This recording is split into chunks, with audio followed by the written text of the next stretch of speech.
On to part 3 of chapter 13. I do not remember if this is going to be the 100th video or if the boss fight with Elizabeth bitch is going to be the 100th video. I cannot remember my upload count right now as I speak. Oh well, one of these two. Anyways, run down the pathway that you just saw me do, and ooh, I think I get stomped here. No, wait. Yeah, I think I just barely turned the tides. Okay, good. Right there, that's the thing I was talking about, part 2, where I take a guy's arm off with the normal attack, and then it winds up doing another delimb on the arm, but there's no arms. It's kind of funny. Anyways, I think I'm gonna shake it up a bit. I think I just got insanely bored. There's that glitch again. I think I just got insanely bored of using the Kusarigama over and over and over again. And just another tactic that you can use against these guys. Right here we got some essence, might be Ghostfish as well. Keep your eye on that one. But this part of the level, it's a pretty long part because you have a lot of fights to do and not a lot of save points. But fortunately, if you have enough skill, you should be able to pass through just fine. Here we go. Using the dual katanas. I get lucky right here and take off one guy's head. That's the best thing you can do. Take about at least 2 of them out, get one guy close enough, and then just stomp on him. Teriyaki. Missed. Right here, my favorite combo. You take him up in the air, and I think you add one more square before you do an Azuno drop. Anyways, you just do square, triangle, square, square, square. Wait until you see Ryu flip back, hit triangle. You do a flying swallow, take off their head, take off their upper body. It is fun to do. Loves it. Anyways, over here we're gonna have a Lives of the Thousand Gods, and then we're gonna skip the cutscene that's coming up right here because I just did not want that in my video, or to see Elizabeth bitch walk around in her little underwear. This is retarded. She's not hot at all. I mean, just like, she's too pale. She needs some more tanning. And better hair. I'm gonna bash her for a minute. Anyways, body right here, it's got a herb. I figured why not throw it in right now. If you just want to, I would probably save it after this boss fight. That is totally optional, I might add. I'm showing you guys the void info. What you want is first to jump, and then do triangle. You release this guy, and you'll basically, it's just kind of a bit of a challenge. It's definitely good for karma points. I think I try to do it right here. Yeah, I fail with the void nimpo. You might be better off auto-targeting with it.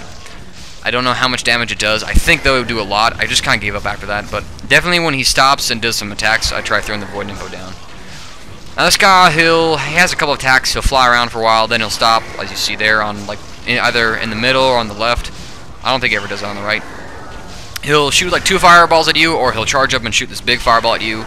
Just jump away from it. Make sure you're in air when it hits the ground because it releases a shockwave. So you might want to keep your location on the platform that you're fighting on in mind. And then he does a laser, which is very easy to read. Just watch which way his head swipes. If it goes down, it's going to just be at you. If it's to like the left or right, it's going to be a sideways sweep. Aside from that, not much more to talk about. Right here, I think I fail. Yeah, I failed badly. Ouch! I'm like, whoa, not cool, not cool.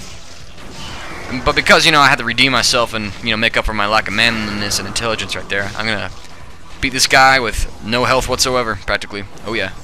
Right here, after that hit though, it seems his laser attack glitches out on me. It just doesn't, like, follow up or anything. I don't know why. But as you see with just the normal arrows, I mean, if you just aim right, you'll just rip away his health pretty damn fast. Best thing to do though is to be moving as you're shooting at him, which to move while you're aiming with the arrows. I mean, again, left analog stick, but key thing is you have to move before you fire arrows. If you fire without moving, it won't work. You'll just be like locked in position on the ground. And this is kind of a bit of a boring, repetitive boss fight, but hey, we get some karma if you're doing chapter challenge mode. You get some essence. I'm not sure how much. I haven't checked the number. It better be a lot though, because I mean this can be. Of course, he's gonna fly up, then go down. Chest of magical doom. Da, da, da, da, da. We got a lot of essence. It looks pretty big. I would almost imagine might be like Talisman Rebirth or something. Mount. I'm not too sure. Give me a number check. Anyways, you want to try and maybe keep at least one key slot reserved, just as a don't use, because this is like my favorite part of the game almost. Just this onslaught of pure ninjas. Oh yes. If you want a lot of kills with your weapons, come right here, folks. I'm not too sure how you can do it. Maybe just like if you go up the stairs and then let the last guy kill you, and then you just do the whole thing again, but skip the boss fight, and then just come up here and destroy these guys again. I mean, look at this. I'm getting like 5 with a UT. This is awesome. Use whatever weapon that you want. Tonfas work great. I think I throw in the dual katanas for a minute just to show you guys. Emma's Fang just destroys these guys though, and I could use some kills with Emma's Fang. Eclipse Scythe UTs work great as well. I'm trying to think any UT that decimates enemies. Tonva, it's a bit risky because as you can see, once you get rid of the couple that spawn from the top of the stairs, they'll start kind of spawning all around you. But if it gets a bit too hectic, just throw down a Windblade's Nimpo. I get some health from that, and I just kill everybody. Yay. That's with a level 3 Windblade's Nimpo, by the way. I love that Nimpo. It's an awesome Nimpo. Just rape sauce. Very tangy. Whatever that means. Again, we're just going to destroy these guys. Watch the purple smoke fill the air. Get some lung cancer. Anywho, I probably should have like edited this out and made it into a montage. That would have been pretty epic. Something like my Red Dead Redemption videos. For those of you who have like maybe watched my couple Red Dead Redemption videos, namely the two with the Fort Novelito, how you unlock fire bottles, and then the treasure hunter challenges 2 to 4. Do you guys like the footage with music put to it, like the 3 Days Grace songs at all? Or I mean, now maybe you should check them out and see if you do like them at all. With Sigma 2, I don't really have much time or room to talk about montage stuff. I mean, I gotta be straight with you guys. This is a walkthrough commentary, not a quick pick up and delete what you don't need, because you about need everything you need. That didn't make sense. You need about everything in this video to help you out. But this is also a great place, I should mention, to practice chaining your UTs together and stalking the essence. Staggering. That was the word Ryan used. Staggering up the essence. I mean, as you can see, I mean, there's just no chance. This is why you need UTs. I would almost dare one of you guys to try and beat this fight no UTs. Just see how hard this game is without UTs. UTs, it's the way you win the game. Really.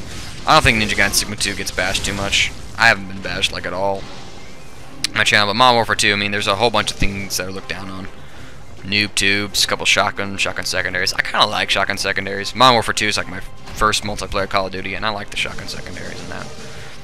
It gives you options. I mean, I've been killed plenty of times while toting around a shotgun secondary.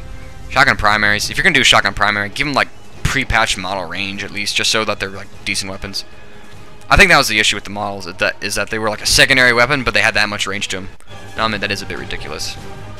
Anyways, Modern Warfare 2 ran in a Ninja Gaiden Sigma 2 video. What is wrong with me? Well, they both have 2 in their title. That doesn't make sense.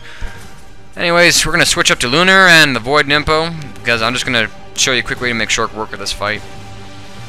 Ideally, when these Bengals spawn, you'll be able to hit them both down the center line with the Void Nimpo, but here, I figured it's either one or none. Something like that, and you can just take them out. By then, you'll have this guy come up the stairs at you. You have Essence. I mean, this fight is really easy. You should be able to get pretty lucky, though, and kill both those gold Bengals with one Void. And why all the Nimpo, you ask? Well, we have a Nimpo chest down there that I think I'll get, then we can get right now, then go save and buy a Talisman of Rebirth for Elizabeth. That's one thing I recommend. Save your Talisman of Rebirth for a boss fight, buy it right before it. Anyways, you get an item chest right here. It's like a herb or grain, I can't remember right now. Nimpo right there, though.